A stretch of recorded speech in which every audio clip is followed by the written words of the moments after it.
very strong, and he's done a really fantastic job as president. He's unified the country in a very short period of time. I'd say like a year and a half, about a year and a half. And right from the beginning, it was a real mess. It was a very disjointed place, and he's brought it together. He's a strong person. He's a great leader. He's respected by everybody, including me. And we're proud to have him together. We're just here to talk a little bit. We released sanctions from the country, which really, I think, was a big boost. Sanctions was a very important thing.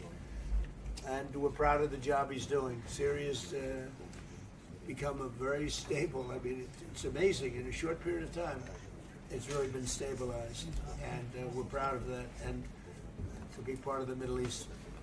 Syria had one of the great cultures, the professors and lawyers and doctors. It had one of the great cultures of any country, not just Middle East.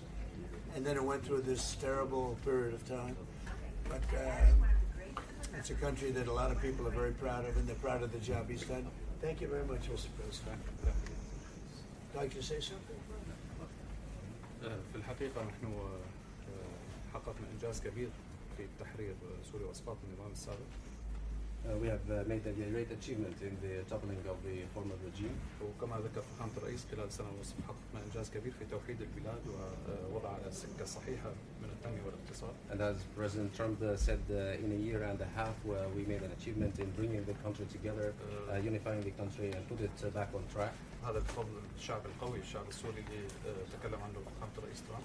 Of course, this is due to our strong people, the strong Syrian people that President Trump talked about.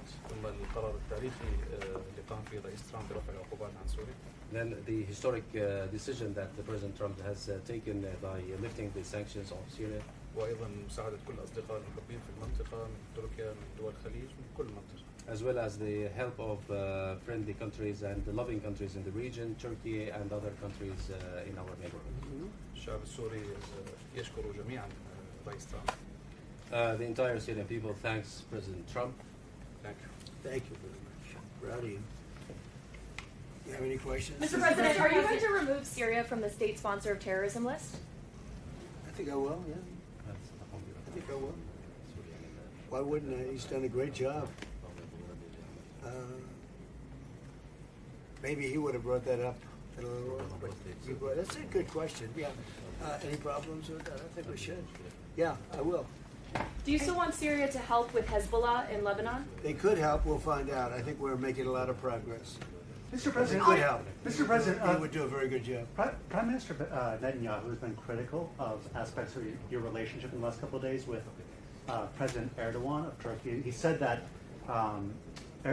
Erdogan has imperial ambitions on neighboring countries, presumably including Syria. Well, he hasn't been involved with Syria. If you think, he hasn't been involved with Israel at all. And he's left it alone. I wouldn't say he's a friend, because he's not a friend of, as you know, of Netanyahu, of Bibi. They don't get along, I think. But, for me, he's been great. Look, Turkey's been fantastic and a fantastic ally. They're also a NATO country. And Israel, we've done, no president's done as much for Israel as I have. Nobody even close. If you look at, just look at all the things with Jerusalem, all the different things that we've done. The Golan Heights, I did things, nobody has ever done anything for Israel like me. And we've made tremendous progress. And we've made a lot of progress with Iran too.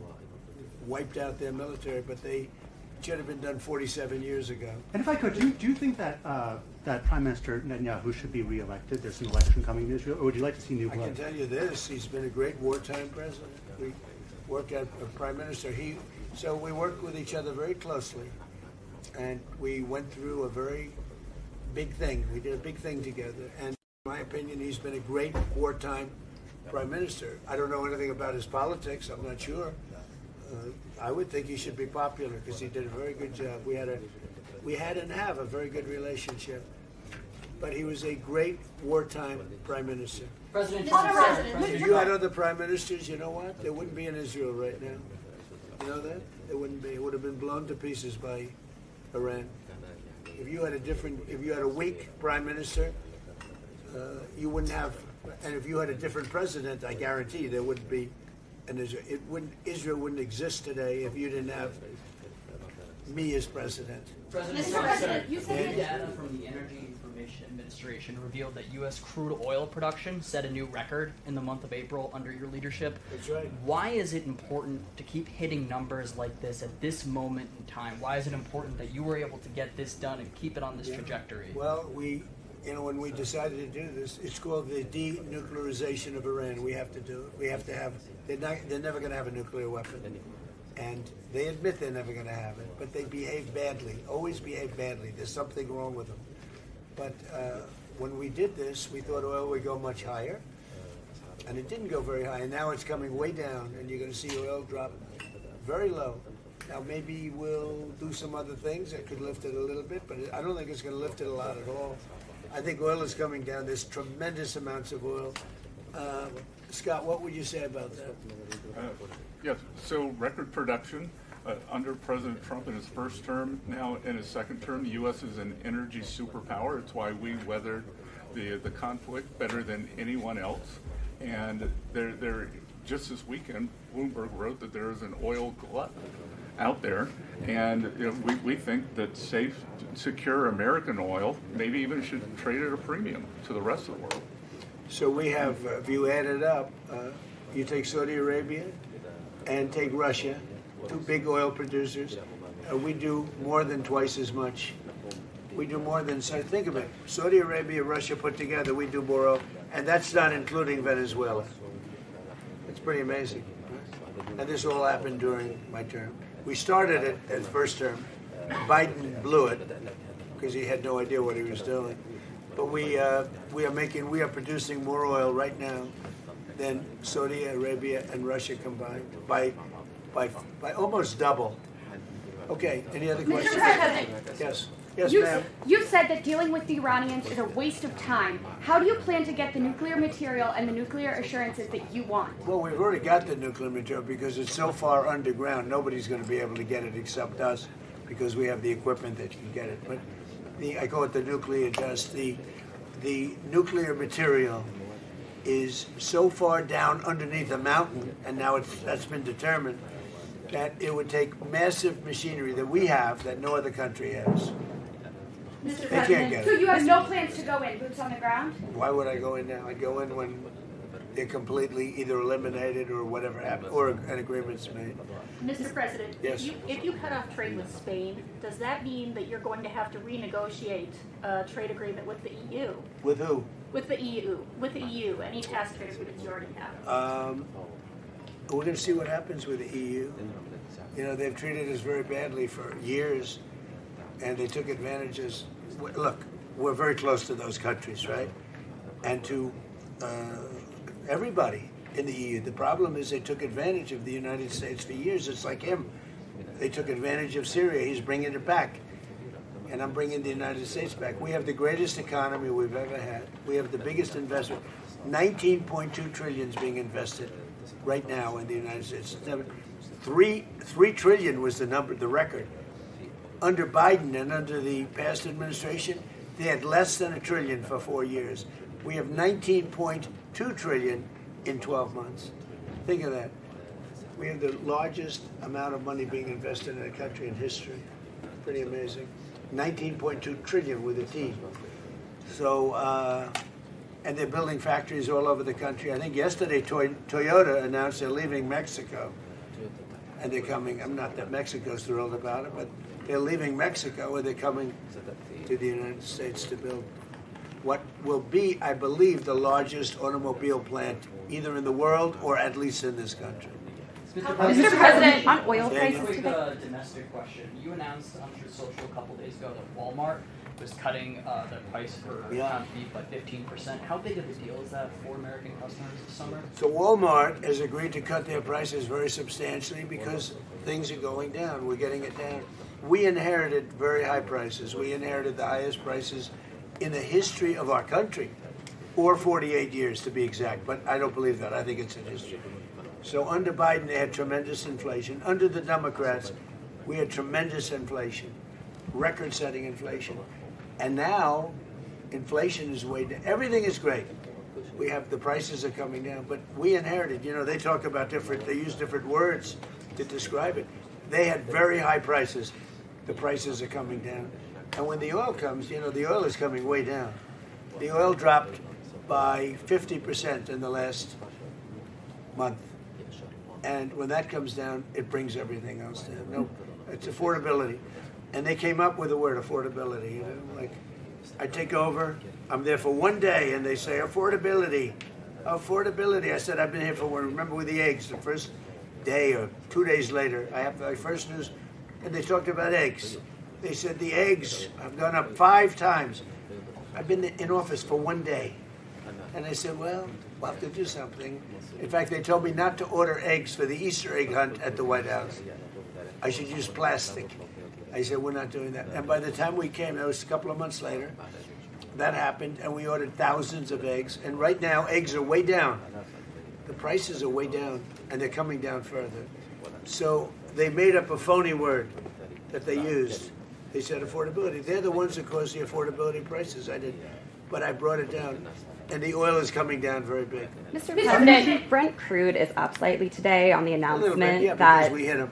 Anytime we hit them, it goes up a little bit, $2. is that what you mean? Is that what you meant when you said that we might see oil prices lift a little in A response little to? bit, yeah, $2, very little. It's down from, let's say, $135 down to $69. It's dropping, and everything else drops. When, as oil goes, so goes everything else. But anytime we hit, if we hit Iran, oil goes up a little bit. It's all right. Mr. President, do you think And you know Israel? what we're doing? We're de-nuking it. All right? We're de-nuking Iran. They're not going to have a nuclear weapon. All right, one more question. Sir, do you think Israel should withdraw troops from southern Lebanon? Well, I talked to Bibi about that. Yeah, I think they're going to. I think they want to. I don't think it's a question of me. I think it's a question they want to. And they're getting along with Lebanon. They're signing deals with Lebanon. First time ever. Marco, talk about that if you'd like. Yeah, we have an agreement that, and it calls, that's the goal at the end. Obviously, Israel's concerned about their security. But the president did a great job bringing those two countries together for the first time It's a ever. big thing. First time in many years, right? So we have a deal with Israel and Lebanon. And, yeah, they'll leave. And I think it's going to work out very well. But we're here for this because Syria has turned around as fast as I've ever seen. Well, actually, I turned the United States around very fast, too. I inherited from a man who was not smart, not a smart person. We inherited from the man where they were running this country so badly with the open borders. Think of it, 25 million people allowed into our country. And that includes 11,888 murderers, most of whom murdered more than one person, okay?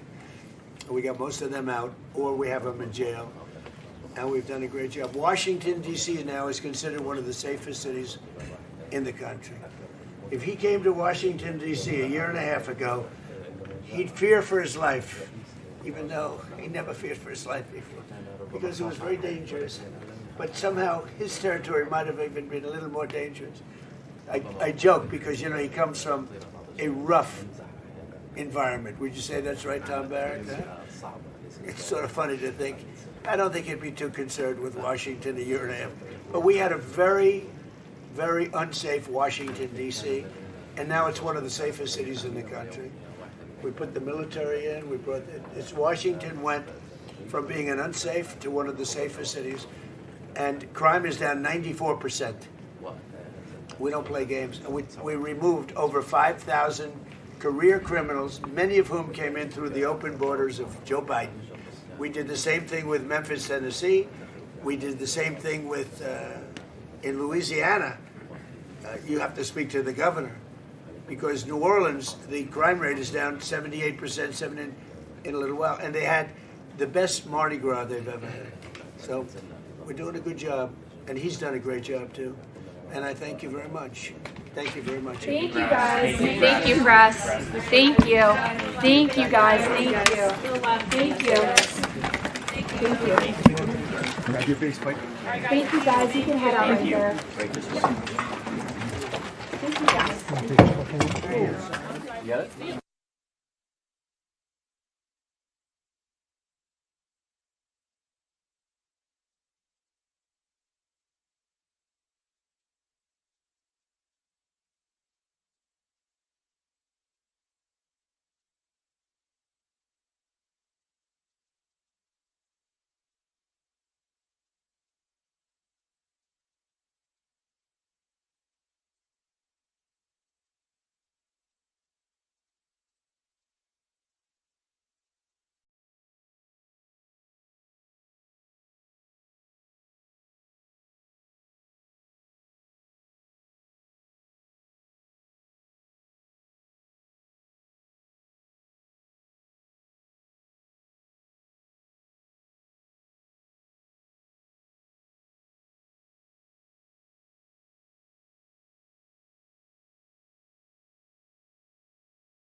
This is an earpiece in case there's interpretation.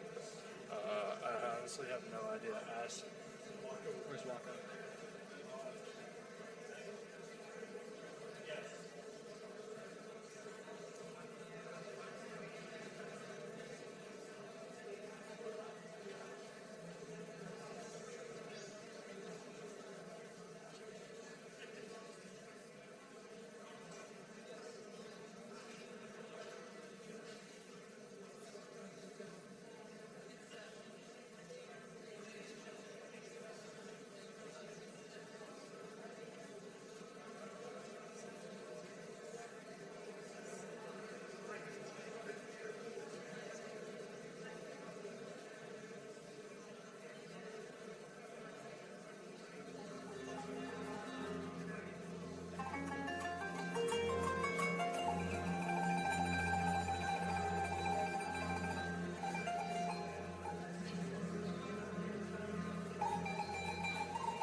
1 2 1 2. Can you hear me? 1 2 1 2.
I can hear you guys, but you guys can't hear me, right?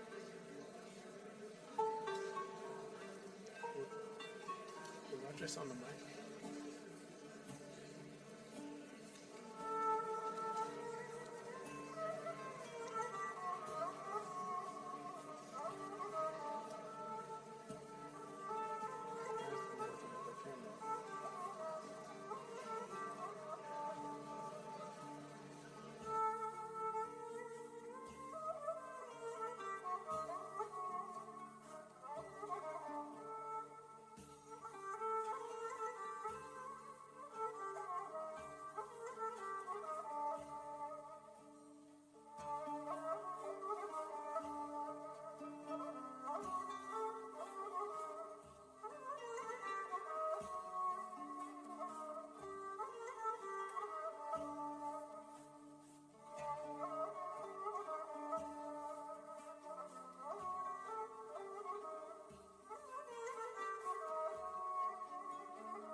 excuse me.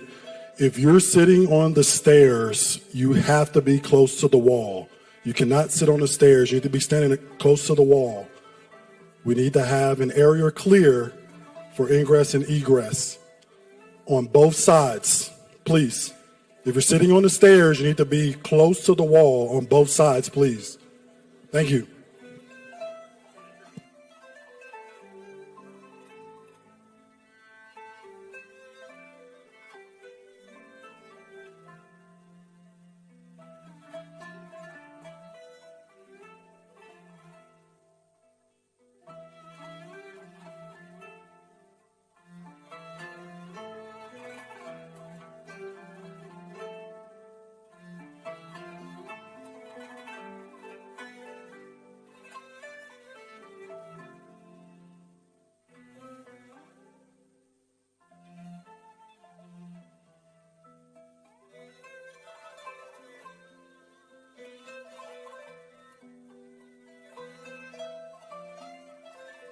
Merdivenlerin bir tarafı mecbur boş kalmak zorunda. Yoksa Sayın Trump açıklamaya gelmeyecekmiş. Bilginiz olsun. Bir kanadını muhakkak boş bırakmamız lazım. Sağlı sollu. Buraya boşaltıp komple oraya alalım.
Ben çıkıyorum Ömer. Duyuyor musun? 2. Baktılar. Trump sorun dinleyecek yoktu. ya. Biliyorum.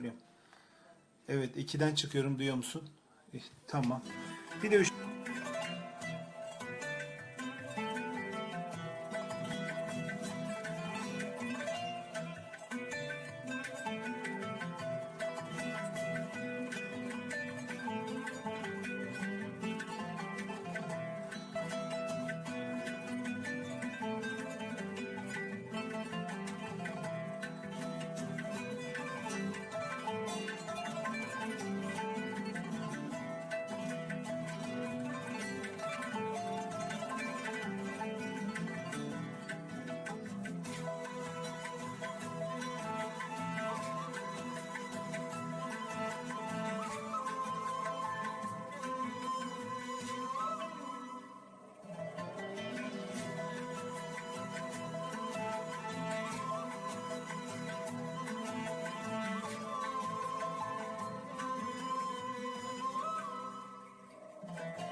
Ladies and gentlemen, the 45th and 47th President of the United States, Donald J. Trump.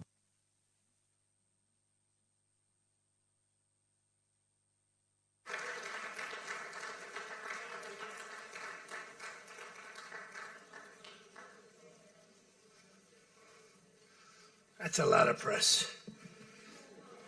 Wow. Well, it's important stuff. And you know, our team out here, they've all become stars, superstars actually. But we want to thank you very much. We've had a tremendous time and I think a great success. And we just concluded a very successful NATO summit here in Turkey. And I want to thank President Erdogan, who's really a great man. He's a great leader. He's a friend of mine, been a friend of mine for a long time. He's a strong person, a very strong personality, and that's why he runs such a successful and good country, and really I would say a great country. Militarily, he's very powerful. People leave him alone. But he's really done a fantastic job. And from the moment we got off the plane, you look at the airports were beautiful. They built a new terminal for our arrival. Everything was beautiful. And so I just want to thank President Erdogan, who's done a fantastic job in Turkey. And I also want to thank NATO Secretary General Mark Rutte. Mark is an extraordinary person, smart, great leader. It's not easy leading so many leaders like that. You get a lot of leaders, and they're strong personalities, every one of them. And Mark does an unbelievable job. Couldn't find anybody better. I just want to say there was tremendous love in that room. The press got to see the sitting, but they didn't get to see the speaking. And I actually said, it's too bad the press couldn't see this, because every one of them spoke for a little while, and I spoke for a little while. And it's a lot of speeches. We kept it short, but it's too bad the press couldn't have seen what we were doing in that room, because it was very smart people, and they have a lot of good in their heart, not evil, good. And they're doing a great job for their country. The world is doing well. We have, as you know, the oil is down. We'll see whether or not we keep it down. We should keep it down. We're doing things that should have been done 47 years ago with Iran. And I just want to say that throughout my first term and over the past 18 months, the United States has led a historic effort to dramatically increase the defense spending and to have equipment that no other country in the world has. When you look at Venezuela, when you look at Iran, essentially demolished their military in a couple of weeks. They had a good military, they had a good navy, they had 159 ships, everyone's at the bottom of the sea. They had hundreds of airplanes, they're all gone. They're all lying burned up on the runways. They were totally decimated, their radar's gone. Everything's gone, their leaders are gone, frankly. And their combat capability is pretty low. They have a small percentage of missiles left. They have some of the missile launchers left, call them launching pads, but most of that's been destroyed too. So we have the strongest military in the world by far, not even close, everybody admits it. Last year's summit in the Netherlands was great also, and we achieved an unprecedented agreement to increase the annual defense spending, and it's the benchmark, raising it from 2% to 5% of GDP, which everybody said was impossible. And now they're all thanking me, and most of the countries have agreed to it. We have a couple of that didn't, but I have a feeling they're going to, and pretty quickly. In fact, today they were very positive. One of them in particular was, I didn't think, a good team player. Today was a great team player.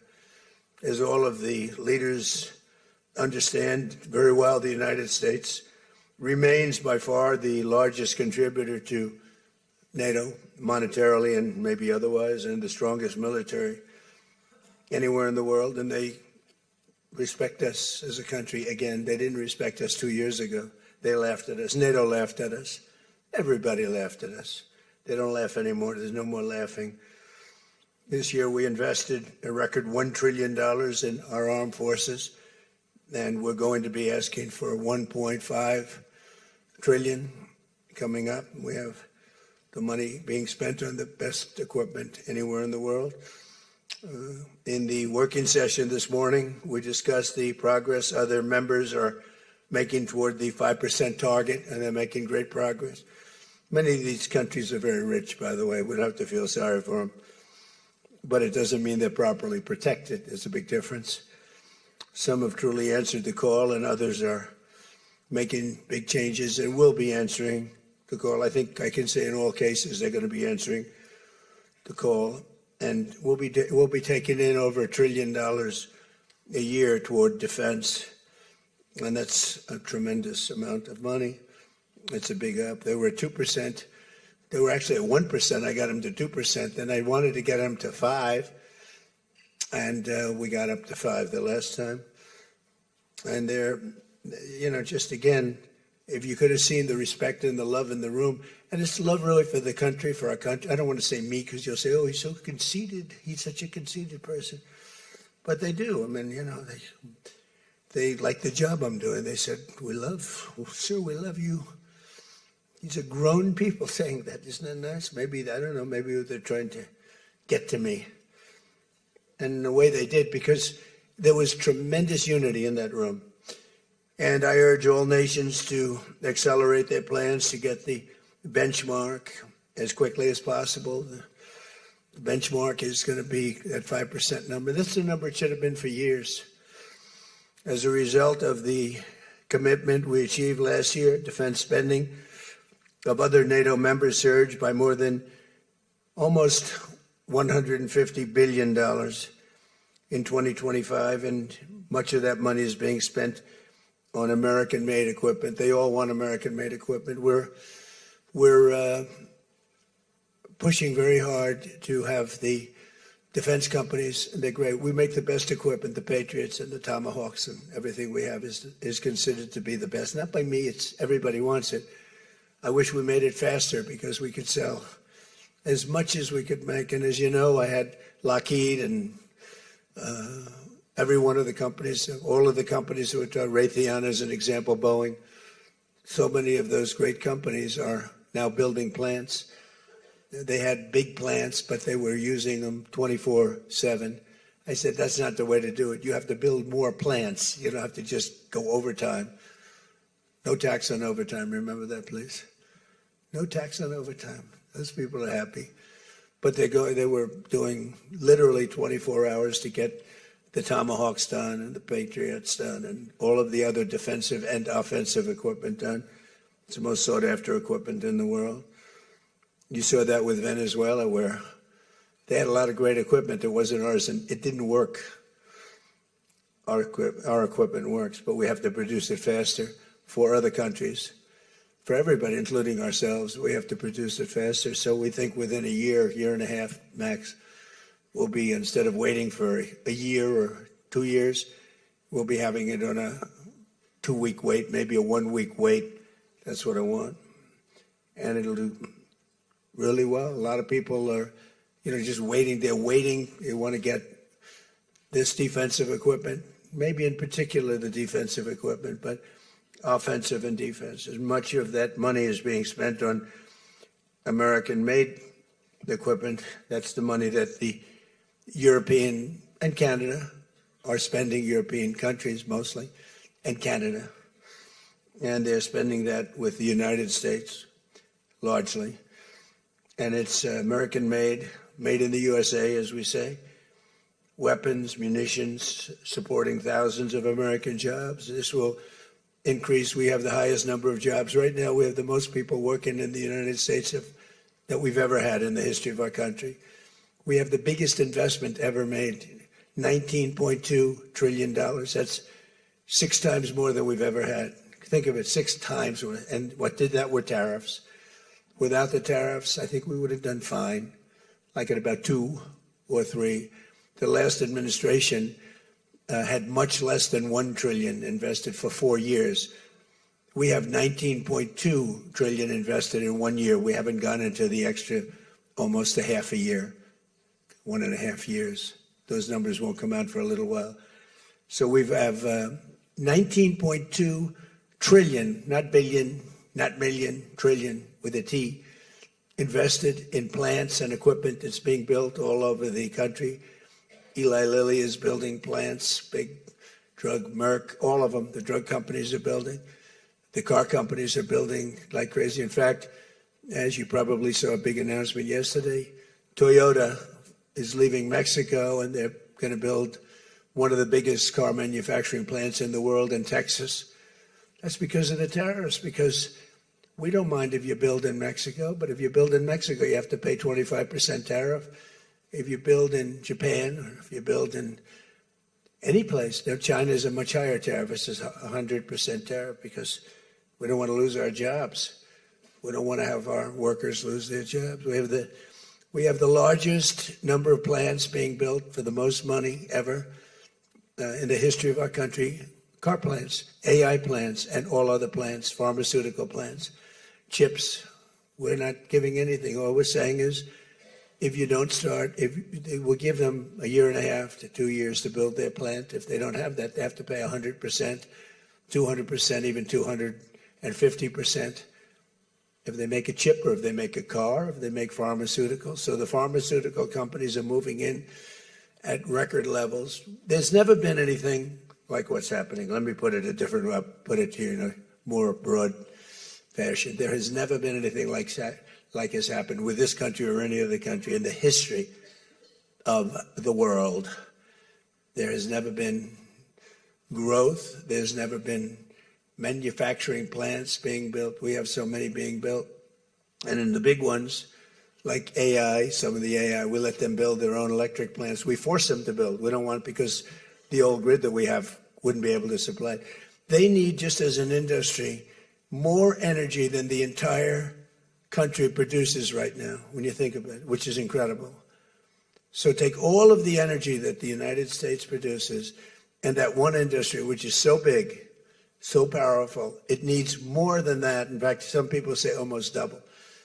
So this was my idea. I said, you can never service that. You can't reinvigorate the grid. You can make it better, but nothing like that. You wouldn't be able to build. And we're leading China in AI, well, in just about everything.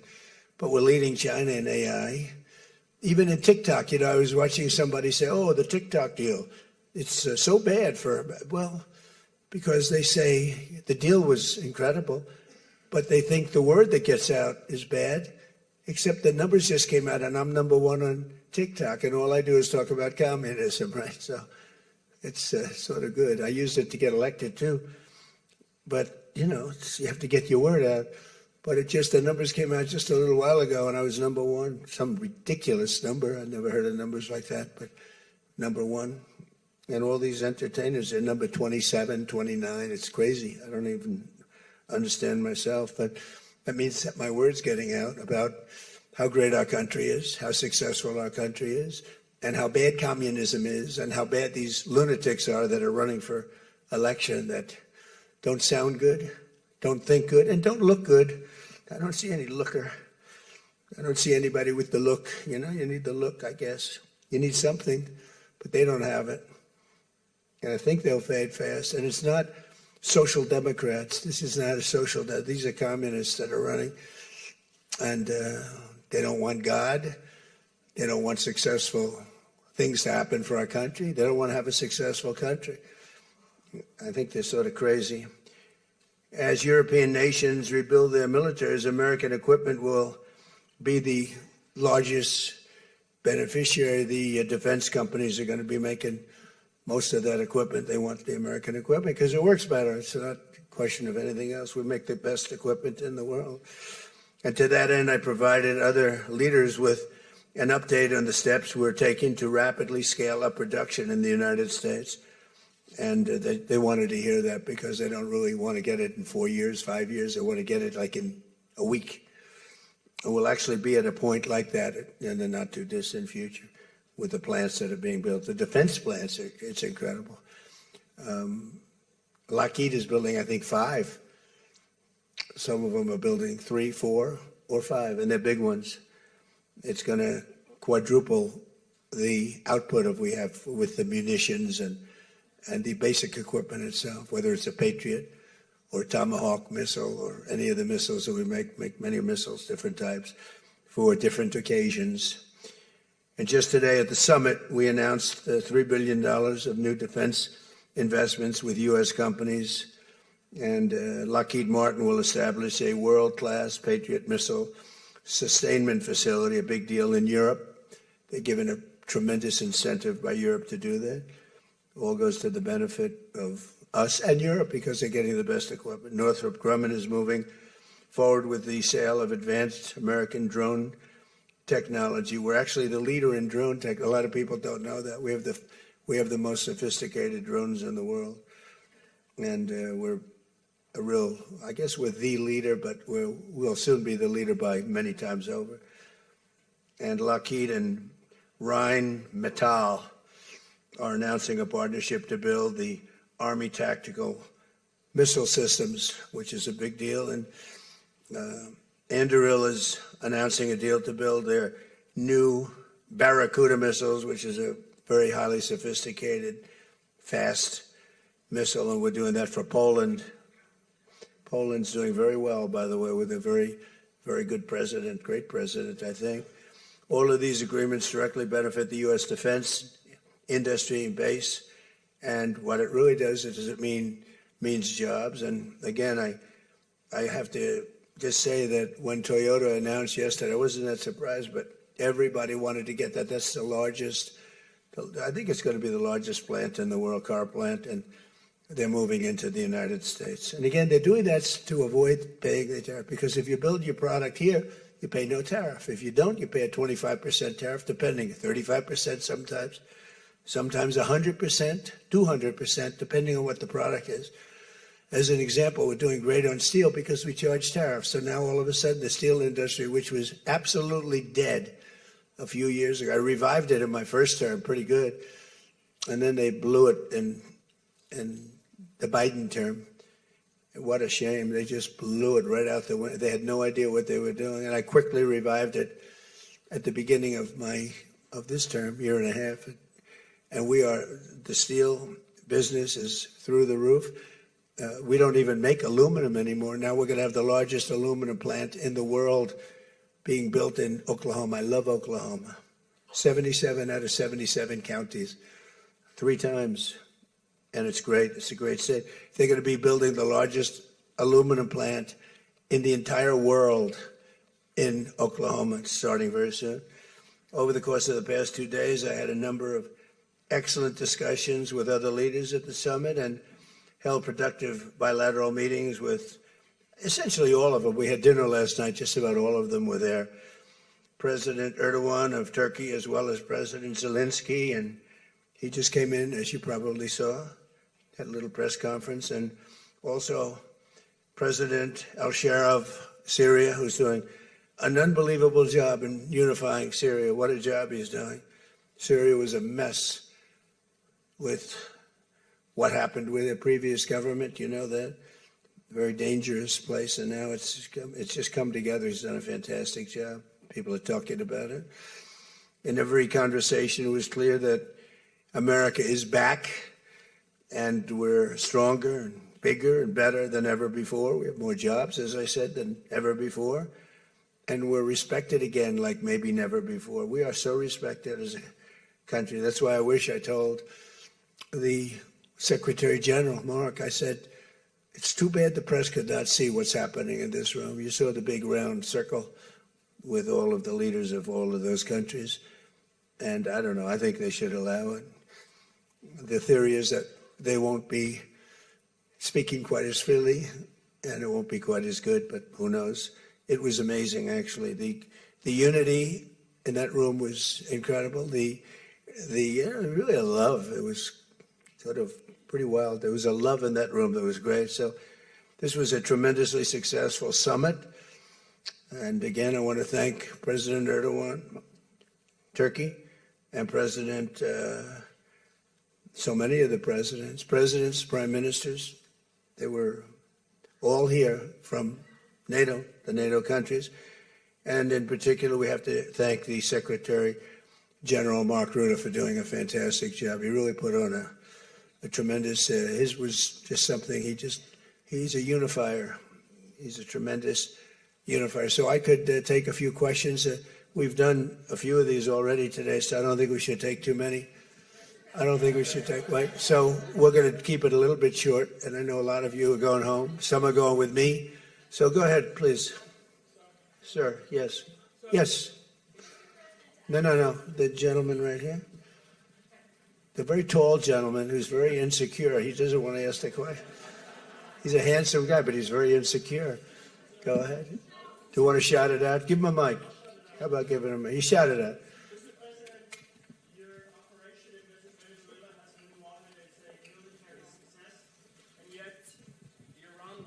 Seems to be a strategic dead end for you. Why are you apparently unable to end the Iran war? So I think we're doing just the opposite. The Iran war has been a tremendous military success.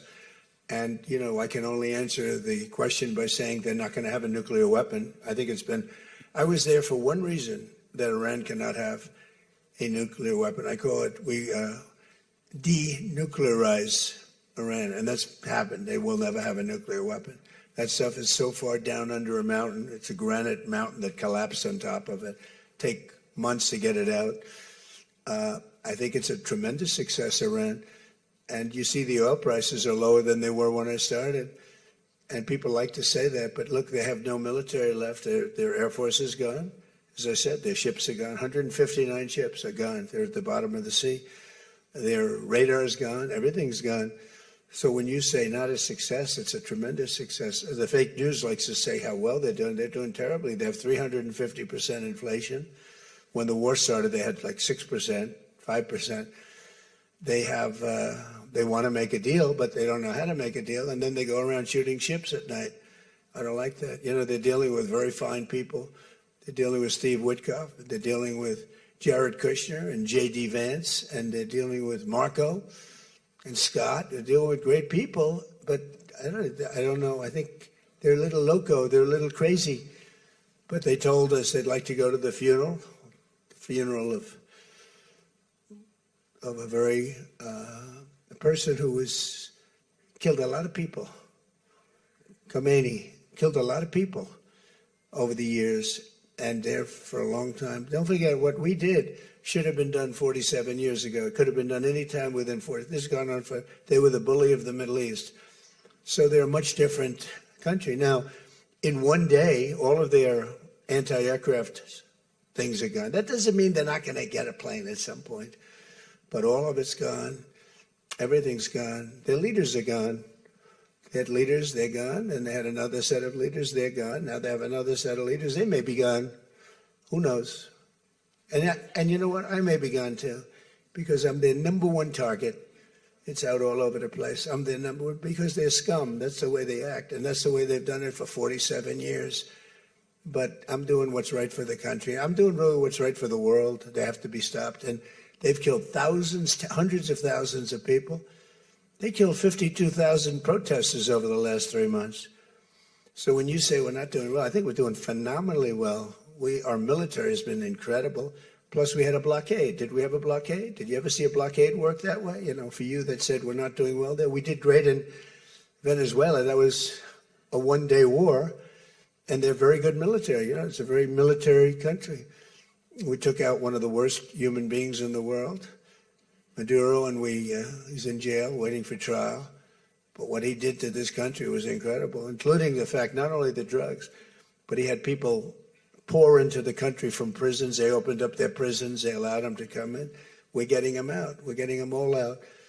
But we have, with the Biden open border policy, with Kamala as your borders are. Remember, she was a borders are, but she never called Border Patrol, never once, and she never went to the border. The border was a disaster. Now it's fixed. It's fixed where we have nobody, and I don't do these numbers. 0 people come in through our border, through our southern border. 0. And that's been announced now every month for the last 12 months, 0. We had millions of people come in, under 25 million people, I think more than that under Biden.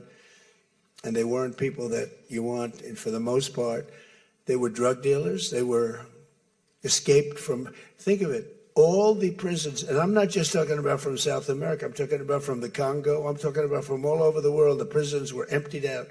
They were emptied out into our country. But they had the worst murderers.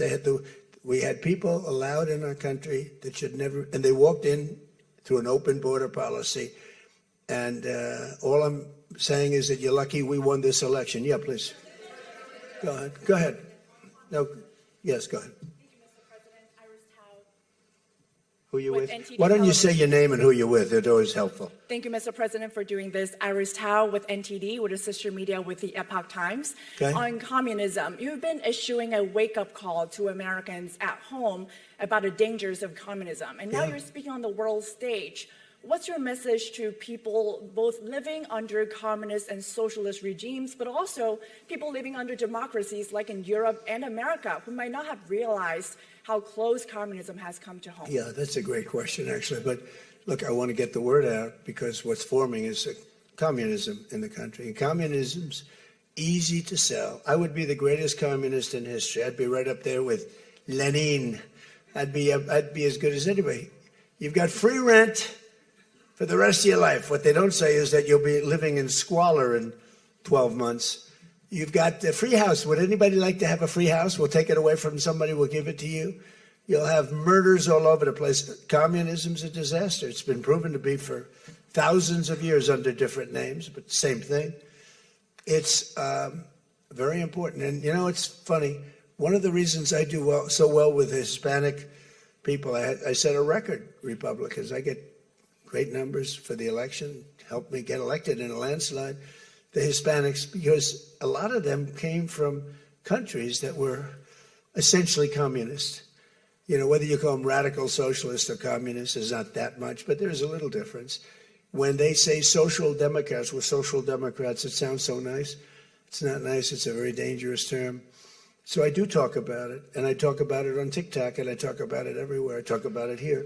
And you're right, it has become international, but it's never worked, and it's not going to work. What is working is the United States. I mean, think of it. We have more jobs than we've ever had. People are making more money than they've ever made. I'm talking about workers now. I'm talking about workers. They're making higher salaries than they've ever made before. It's just the best system, and it's got flaws, but everything's going to have a little flaw, but it's been amazing. And when I watch what's happening, and I see these lowlifes getting, I mean, they're lowlifes. I watch them. I know good people. I know quality people. These are essentially lowlifes. And when I see what they're talking, I think they're very dangerous in many ways. And I've said it, and then I said, boy, that's a pretty big statement. Then I realized, you know, a couple of people said, I think you're probably right. I think this country, with this thing that's going around, is in more danger than it was during World War I, World War II. If you talk about September 11th, if you talk about Pearl Harbor, that was big danger. I think the concept of us going communist, because one thing that happens when you go communist, you never come back, never comes back. You die in squalor. You die a horrible death. You die in squalor, and it gets very evil and very nasty. Yeah, please go ahead. Mr. President, Tyler Pager with the New York Times. Last month you said Iranian leaders were very rational people, nice people to deal with, strong people, smart people. Today you said they were scum, sick people, and being led by sick people. What changed, and do you think... I got to know them. So I've said that about a lot. Now, when you say rational, I think they're much more rational than level 1, level 2. Level 1 is gone, level 2 is gone. This is level 3. I think they are more rational, but based on their actions over the last week or two, they're not doing a service to the people. And I think more than anything else is I got to know them. And I'm not sure I want to make a deal with them. We can play games, but I'm not sure I want to make a deal. Let's just finish the job. Yeah, please, go ahead. Go ahead. Go ahead. Go ahead. Thank you, Mr. President. Steve Sedgwick from CNBC. The oil markets are up today around about 7% for WTI and Brent as well. The world is taking you at your word, sir, that the MOU is over, that the ceasefire is over. What happens next, sir? Are we on the cusp of a full-scale return to full conflict? Well, I'll tell you what happens next. we're never going to see Iran have a nuclear weapon, because that's much more important than the numbers you're talking about. The prices of oil are dropping like a rock. Now they'll be up a little bit, and this will end very quickly. We have an oil glut right now because we got all those boats out of the strait, and it's going to drop, and I've predicted everything. I've been right about everything, and I have been for a long time. That's how I got to be president 3 times. That's how I won 3 elections. I did very well in the second one, won it. It was a rigged election, but I've been right, and oil's coming down. Now, I have to make sure of one thing, that we don't have lunatics having control over nuclear weapons. So we have that now. There's no way they have a nuclear weapon. We have cameras, as an example, on the site that those beautiful B-2s at 1 o'clock in the morning 10 months ago blew up. They blew it up. We have cameras, that's called Space Force, if they're in space. But we have cameras that can read the badge of the person going over to a site. Mohammed something. We say it's Mohammed something is there with shovels. Well, shovels won't get you there. The biggest machinery in the world probably won't get you there, if you want to know the truth. It's way, way below. But we're watching that. And if anybody goes there, they get blown up. So nobody's going to touch that. Eventually, we'll take it. But what we do have is we have that. That's gone. If we wouldn't have had that, they would have had a nuclear weapon, and they would have wiped out Israel. If I weren't president, Israel wouldn't exist. And we did it 2 times. When the JCPOA, the Obama deal, when that was originally conceived, everything went to Iran. $1.7 billion in cash, hundreds of billions of dollars. They thought they could buy peace with these people. You can't do that. So the big thing we have is, more important than anything we can talk about, is you can't let lunatics have nuclear weapons, and we've stopped that. And that should have been stopped on a couple of other occasions, too, with different countries, but they didn't do that. Yeah, please.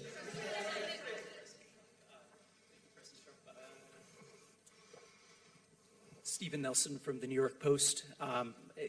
I'd like you to address speculation that you're leaving Ankara not in the new Air Force One because of security concerns involving Iran. You've spoken today twice about them possibly assassinating you and possibly being successful. Did that concern have something to do with it? Well, I speak about it a lot because, you know, the life of a president is very dangerous. It's 5.2%. You know what a race car driver is? 1/10 of 1%. A bull rider, that looks pretty dangerous to me. It's 1/10 of 1%. No, it's 5.2% is you don't make it. You should have told me. You're an excellent reporter. You should have told me that years ago. Maybe I wouldn't have run. It's a very dangerous profession. No, I'm number 1 on the kill list for Iran. They're lovely people. I'm number 1. So I don't know. I can't tell you that, but I don't really care because I'm doing my job and I'm doing it, I hope, better than anybody's ever done it, because we have a country that's hot and really, really successful. But I mention it only because it's on the list. I mean, it came out. There was another list came out yesterday, and I'm number 1 on. I like being number 1 on TikTok better, but I'm number 1 on the list for killing. Go ahead. Hey, Sean McCreesh, New York Times. But why aren't you flying the new plane home? Say what? Why aren't you flying on the new Air Force One home? It's flying to Europe, to one of the big bases, 2 or 3 of the big bases, where we can show it to the people. And we'll be going home by normal methods. But we have it going to Europe, to a couple of bases, actually 1 in particular, but it's going to go to a couple of bases, stop, so the soldiers can see it, because it's truly magnificent. Yeah, please. Go ahead. You want to go? Okay, go ahead. Mr. President, Harici Media, Tunç Akkoç, Türkiye. Mr. President, it seems that the war with Iran may start again. What do you expect from your European allies? I don't think it's going to start again. I think it's going to go very quickly. They hit a couple of ships, and so we hit them much harder. When they hit, we hit 10 times harder. You know, we hit much harder than they do. We have a lot better equipment than they do. We may even, somebody asked before, do you think you'll hit them tonight? I said, we might. Yeah, we might. But when they hit, we hit. You know, it's what we use their language. We speak their language. No, I don't think so. I think anything that happens is going to be over very quickly, and will only make it safer, including for oil. Oil is going to be very free, very easy, and it's going to happen very fast. We have the Hormuz Strait. The boats have pulled out. I mean, there's a gusher of oil right now. We have a lot of oil, and no, anything that happens is going to happen very fast. We're not looking for long term. Okay, go ahead, Red. Now, you said today that countries... You're with who? MS Now. MS Now. That's a failing network. Why would you want to work for them? MS Now, can you imagine? They wanted to get away. They took the name NBC because they were embarrassed by it. Go ahead, let's go. When do you hear this question? You said today that countries like Spain, Italy, and the UK were not there for the U.S. and its war with Iran. Should those countries be attacked, will the U.S. be there for them? Well, I'll tell you what. Number one, Spain has been very bad, but, you know, Italy's been good, and almost all of the countries have been good. They just had a bad moment. They didn't help us. We didn't need their help, but if we would have wanted their help, I said, by the way, if I want help, sir would rather remain on the sidelines, and I didn't like that answer. UK gave an answer that was sort of weirder than that. They went out. I said, would you like to help? They said, we do, but we want to wait till the war is over. This was not in the spirit of Winston Churchill. So, yeah, I mean, I'll tell you what, I can only say if there's one word that comes out of today, it's unification. I've never seen anything like it. Every one of those countries, they love us, they love each other. That was tremendous unification. It was a nice thing to say, and it was a very fair question, too. Yeah. Green? Yeah, you're wearing green, right? Thank you, Mr. President. Eda Turul from Haber Global TV, Turkey. Mr. President, after your meeting with President Erdogan, can you tell us whether you and President Erdogan reach an understanding on Turkey's return to the F-35 program and the future of U.S.-Turkey defense cooperation? And do you believe U.S.-Turkey relations are entering a new chapter right now? Well, I had a great relationship in my first term. You remember Pastor Brunson, and he was put in jail for 35 years, and I called.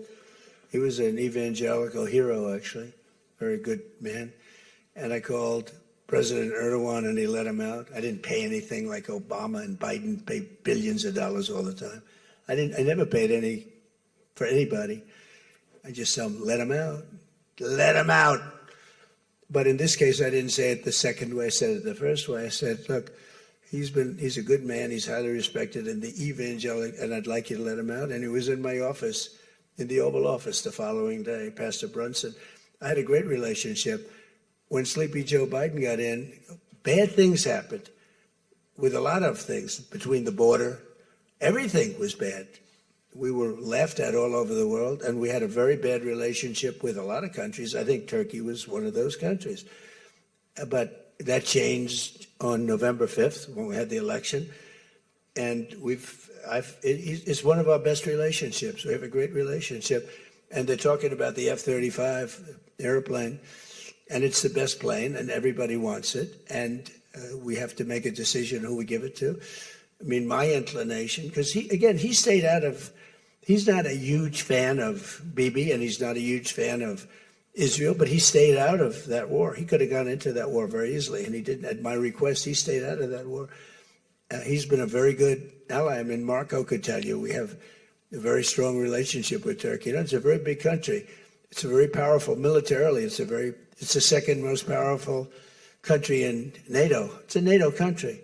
So whether or not we do that, I haven't totally made up my mind. But my inclination is to say, look, he's done everything. He's helped us in so many different ways. And you know who else has been good to us? China. China never came into the war. They get 50% of their oil from Hormuz Strait. They never came into the war. They never said, I'm going to send a ship in 5 destroyers along each side of the ship. They never did. No, President Xi's been great. Everyone's been sort of great, to be honest. You know why? Because they respect our country again. They laughed at our country. They thought we were a bunch of fools. They saw a president that couldn't talk, he couldn't walk. It was a disaster. They lost respect for our country, but now they have more respect for our country than they've ever had before. Thank you all very much. We'll see you back. Thank you very much, everybody.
Dear press members, the press conference of His Excellency President Recep Tayyip Erdogan is starting in 5 minutes. So please remain in your seats. Please kindly remain in your seats. Thank you very much.